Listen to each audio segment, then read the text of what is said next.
Good evening, everyone. Bonsoir. Thank you so much. My name is Regine. I'm the Executive Director of Haiti Cultural Exchange, and it is a pleasure to have you here with us this evening.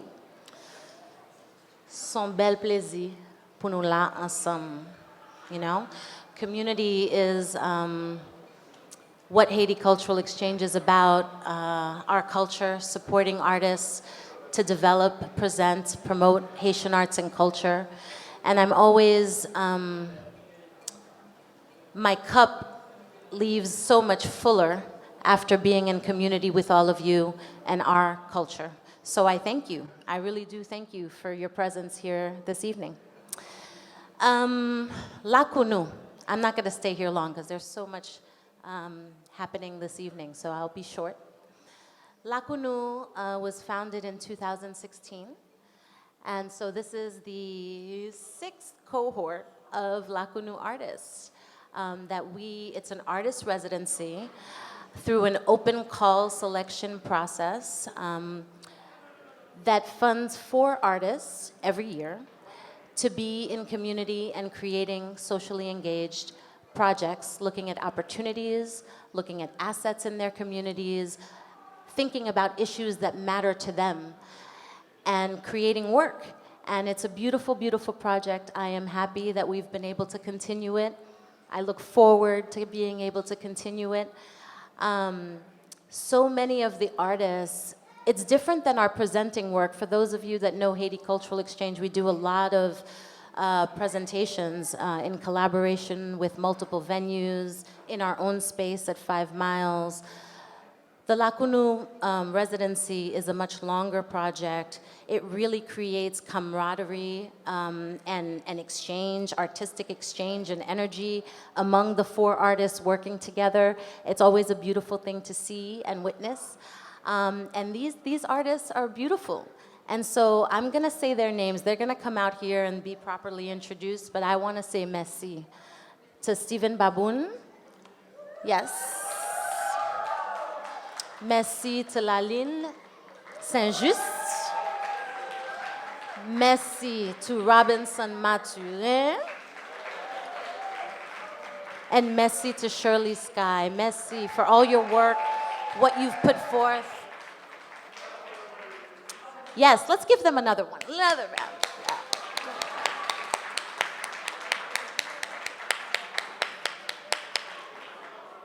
I so appreciate all of you. I've enjoyed getting to know you more. And I look forward to seeing what you all have put together here this evening. I really am excited about that. Are you guys excited about seeing what they've put forward this evening? Yes. Thank you. All right, so before I leave, I do have to say another thank you to our 2 program coordinators, Emily Schiffer and Sophony Joseph. You're going to get to meet them. Yes. They have worked with these artists over the course of the year, were instrumental in from the application stage to the decision, to supporting the artists, to community dinners, I mean, the whole thing. The project would not, the program would not have been as beautiful without their energy at all. So, merci Sophony. Yeah, merci Emily. Thank you. Whoa, let me not hit my head.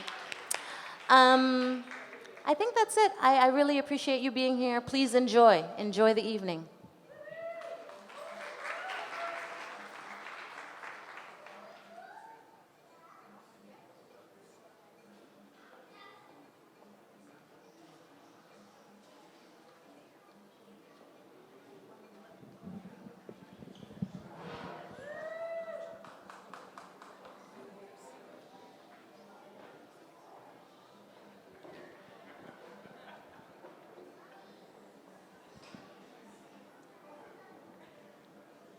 Good evening and welcome.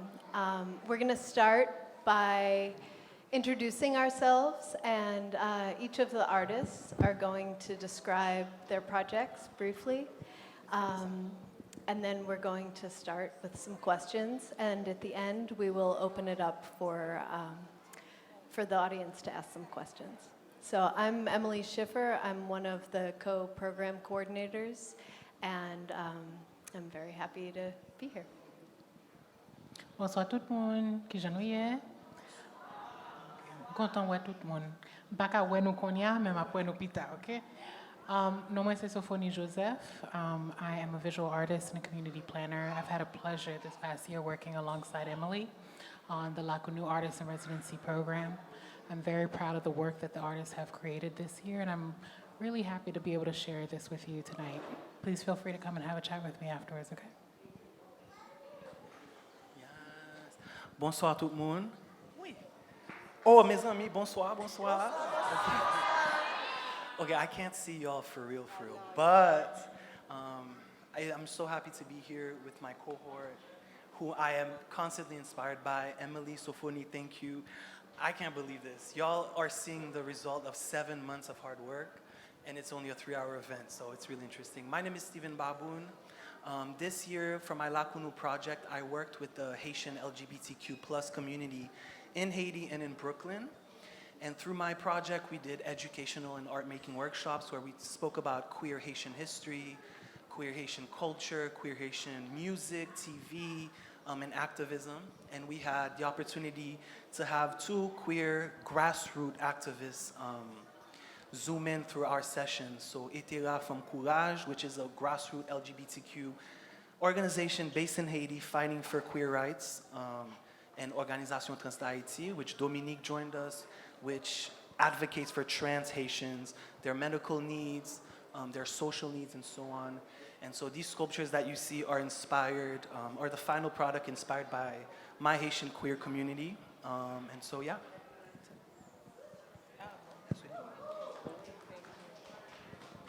Hi everyone, my name is Lalin St, Juste, and I did my project on language.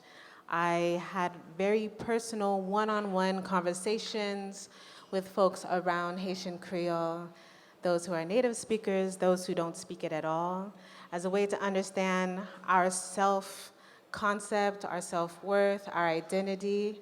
And I used that to create a visual soundscape and music, and also a part of a wider conversation just in order to heal and move through what it means in the diaspora. So that's what I did. Thank you. Hello, family and friends. My name is Robenson. I'm Asian. My project was about Crown Art community. My project invites Crown Art immigrants to compare the experience of being black in their home country and the experience of being black in New York. What does it mean to survive or live in your own black skin? Thank you. Hi everyone, my name is Sherlee Skai. I am a singer, songwriter, and activist. My Lakou NOU was on immigration awareness, and it started because I've been doing a lot of volunteer work with an organization that works with undocumented migrants. And to that volunteer, I was in Del Rio, Texas last year, in September, when we had over 14,000 Haitians under the bridge. And I saw firsthand the way these people were treated. And as a Haitian, I know exactly why these people left Haiti. And one thing that became very clear to me is that a lot of people were not aware of the situation until basically the bubble bursted. And everyone was on the internet, you know, the angry tweets and all of that. So I felt like it was important to have long-time engagement because, of course, since a year ago, no one else is talking about it. We are no longer angry about it. So I decided to do my Lakou NOU around that to understand not only that, you know, we do have power in the communities, especially in Brooklyn where we have second, first generation of Haitians. So we have power as far as like being voters, being taxpayers, but also to stay aware of what is happening so then we can not react when something bursts, but plan and be prepared as a community. Thank you.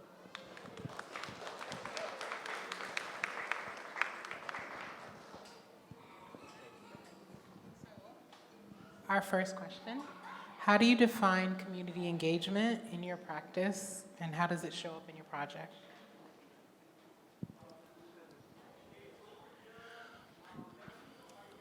That's a really good question. Community is a huge part of my artistic practice. Everything I make, everything I photograph doesn't come from me, but it comes from my community, my Haitian community. You know, growing up in Haiti, you really do see how communal we live, how we live in a Lakou, how it's hands on deck. You know, if somebody's sick, you know, the whole village comes to your rescue, right? If you lost somebody, you know, everybody's here for you. There's this support. And when I moved to the US, I felt like I lost that until I found the Haitian diaspora in New York that have welcomed me, and I felt like I'm home. So I do a lot of work with the LGBTQ community. I am a queer Haitian person. And so we are one of the most marginalized communities in Haiti and in the diaspora. And so I feel like it's important for us queer Haitians to always be together and to build community, because we're always at the bottom of the barrel when it comes to rights, when it comes to representation in media. And, you know, it's a very taboo subject in Haiti, but I think it's really important to discuss. So because it's a very scary and heavy topic, I really lean into my community for power, for inspiration. There are some people that were in the workshop that are here. Lalin was there, I have Roy that was there, and honestly, I've learned so much from them. So yeah, my practice does not exist if there's no community, I would say. And what's the second question? Yeah, so that's it, community. All right.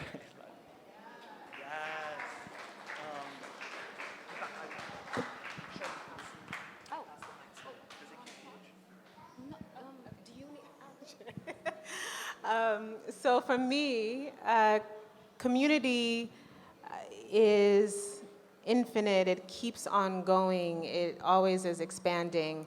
And with this work, community led to community. You know, so what I really depended on and how I engaged was having these conversations that then led me to others who wanted to continue to have these conversations.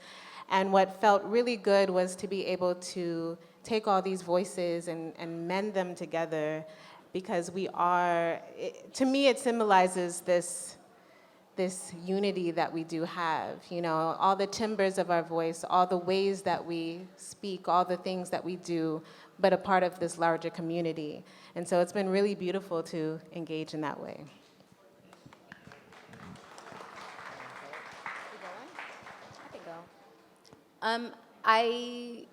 I had the chance to already be working with the people, you know, undocumented migrants. One of the things that I wanted to do is connect these people that haven't been here for a long time with people already in the community, so they can find community and, you know, in the process of resettling. So it was between, you know, connecting these two people, connecting them with different organizations that are offering different type of services and different type of support, so they can, like I said, find community.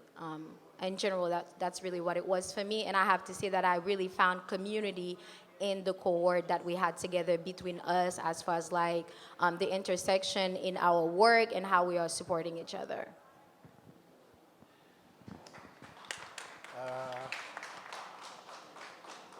I left my country to come here, and then I leave everything behind, my family, and then in Crown Heights, where I teach at Fit for Dance, like they took me like a family.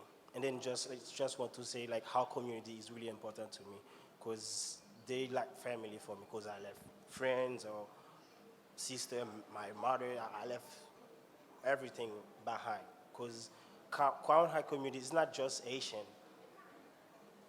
It's everybody who took me like as a friend, as a family, as a brother, you know. But that's how I just want to say how community is really important for me. And then I do some workshop at Fit for Dance. You know, everybody's okay. I'm a dancer. I'm a professional dancer, but everybody's not a professional dancer. But for me, everybody can dance. If you can walk, you can dance. Yeah, if you can walk, you can dance. I use dance as a form of communication. like to let people tell their story, you know, and then sometimes you cannot talk, you cannot find words, but your body can explain what you feel, you know.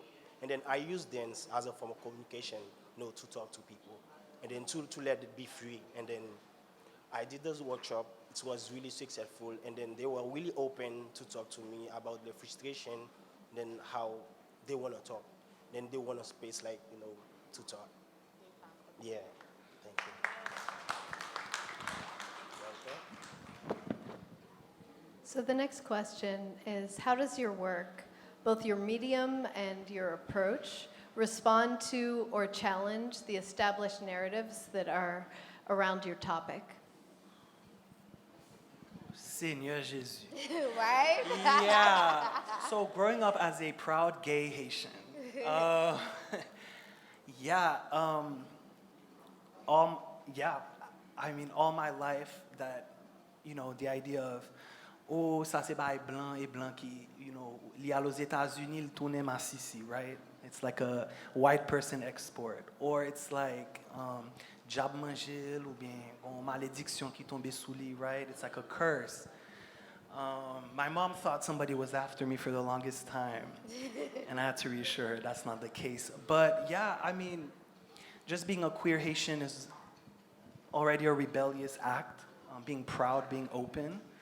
And so yeah, my work goes against homophobia that is ingrained, unfortunately, in our Haitian culture, in our Haitian politics, in laws that are enacted. And so yeah, the fight is hard, but I think all of us as artists, we are acts of rebellion. And as artists, I fight not only for queer rights, but for human rights for all Haitians of all creeds. And I think that's really important. I can take it.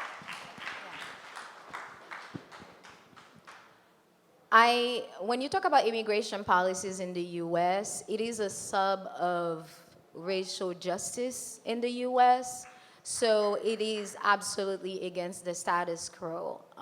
Immigration policies towards black and brown migrants, especially Haitian people, is totally different towards, you know, like recently the Ukrainians that were coming. And they were treated very differently. We all witnessed what happened under the bridge to these people where they had no food, no water, no health care available. And basically what happened not too long after when Ukrainians were coming.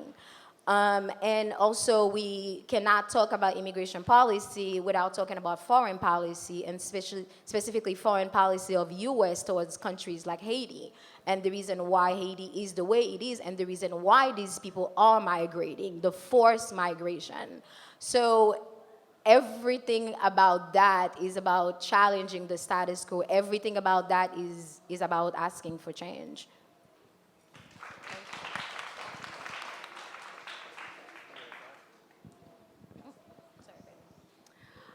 For me, I think speaking love for your language, which a lot of these conversations had so much love and pride, that's an act of challenging the narrative. Speaking towards embarrassment and shame, that's also an act of challenging the narrative, because it's shifting and changing how you feel about it when you speak it into the air, into the atmosphere.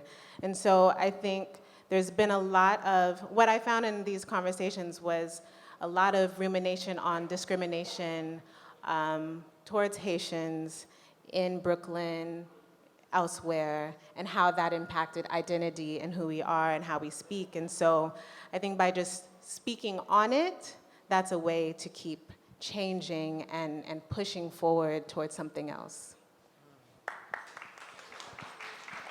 Like I said before, I use dance to help people, you know, communicate, to help people in telling their story. Moi, pense que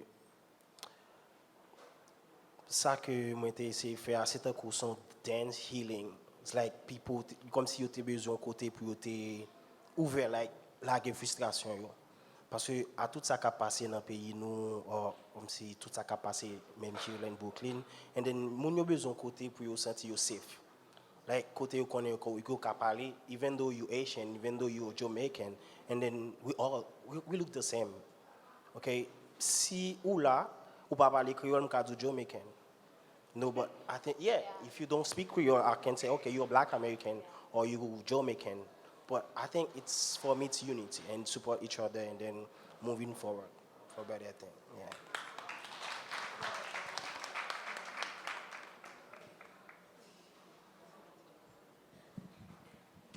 So we really believe that your topics are intersectional and that all of your projects are interrelated.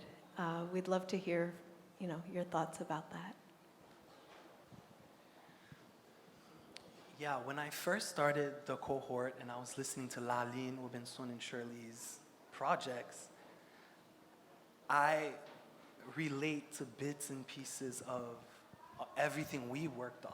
And so I was really surprised by how I saw myself in Robenson, I saw myself in Lalin, I saw myself in Sherlee. And I think that's really important. And we're dealing with different topics, but at the end of the day, we come into the same crossroad, right? We're working for a country that has been, unfortunately, mistreated by the international community, mistreated by a lot of, people in the bourgeoisie or people in the, or politicians. And so, yeah, we have this common thread, even though it's different. But my work is very intersectional in its nature, from queerness to talking about immigration and all of that. And I think being a Haitian, your life is an intersection, right? We are not one-faceted people. We are so complex. We are so layered. And I hope that one day we can look at ourselves and be like, Kit. Like, we're not just one thing. We're not just Haitian, but we're so much more. We're Voodooisant, we're Muslim, we're queer, we're from different descent. And so being Haitian already is a box of fun. You open it up and it's like, what's gonna pop out of it? So yeah, it's really interesting to think about.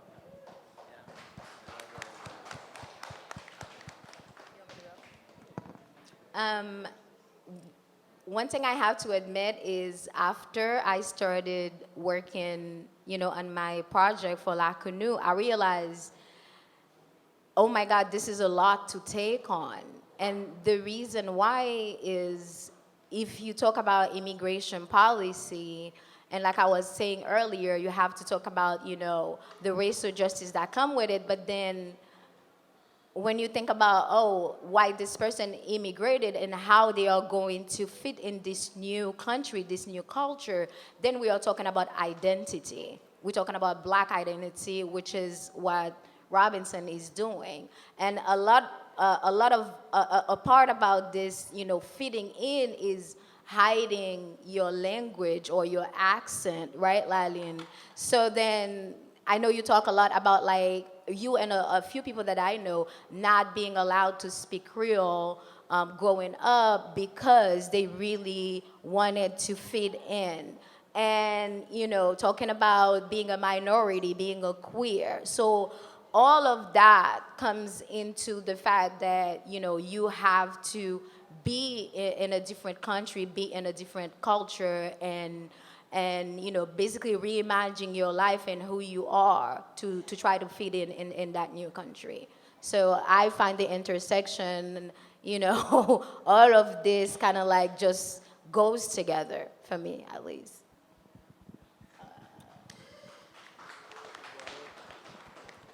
Yeah, and I'm an immigrant, right? And then that's why I was like doing this project.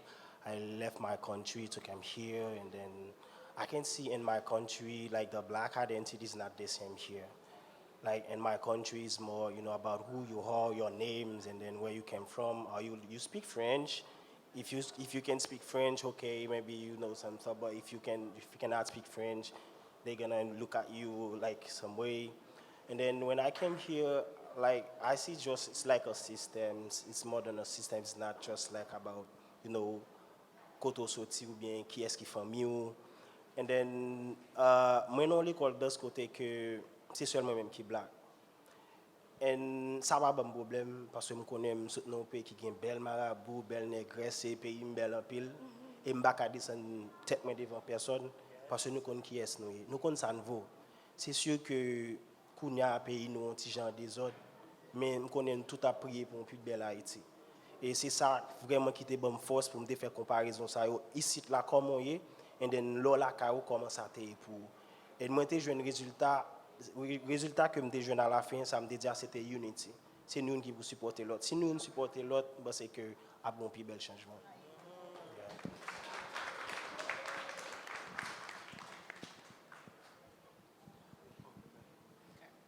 All right. So our last question, a very important question. Why is it important that a Haitian person tell this story? Okay, and not only that, why is it important that a Haitian person tell the story? Why is it important that the audience tonight also is reflective of the Haitian audience? Yeah, I really love this question, and I think that's why I started to become an artist. After the earthquake in 2010, I remember all I saw on the news, especially American media, European media, Western media in general. Yes, the earthquake was horrible, and we lost a lot of our brothers and sisters in this collective trauma.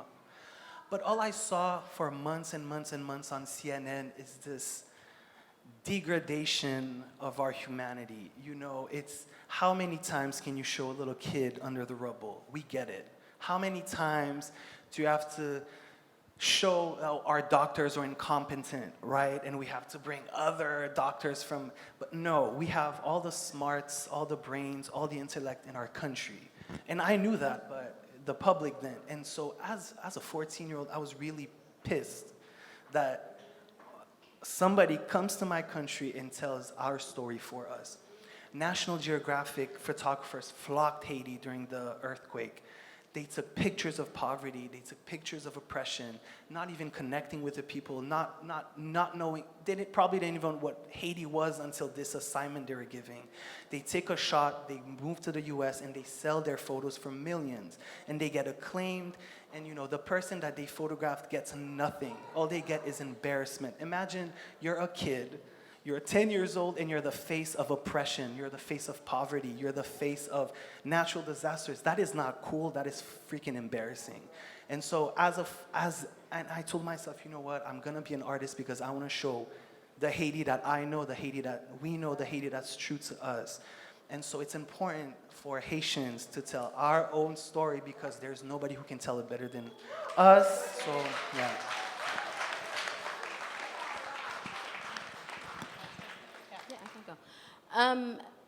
It's important because we have power and we are not aware of the power that we have and we are not using the power that we have. The reason why we had 14,000 Haitians under the bridge and they were treated is because I think we can be much better organized as a community.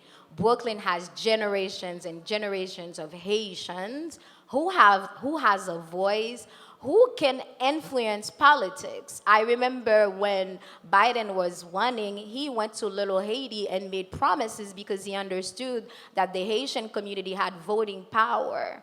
So I think, you know, it's important not only for me as a Haitian to tell this story, but also to engage, you know, the Haitian community, not to be angry when something happened, but to be prepared, to be making plans. And when something happened, not only we can respond as far as, you know, aid, but also respond, you know, as a community who has power.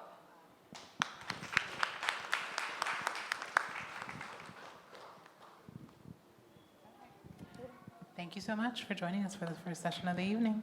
Hope you enjoyed tonight's show.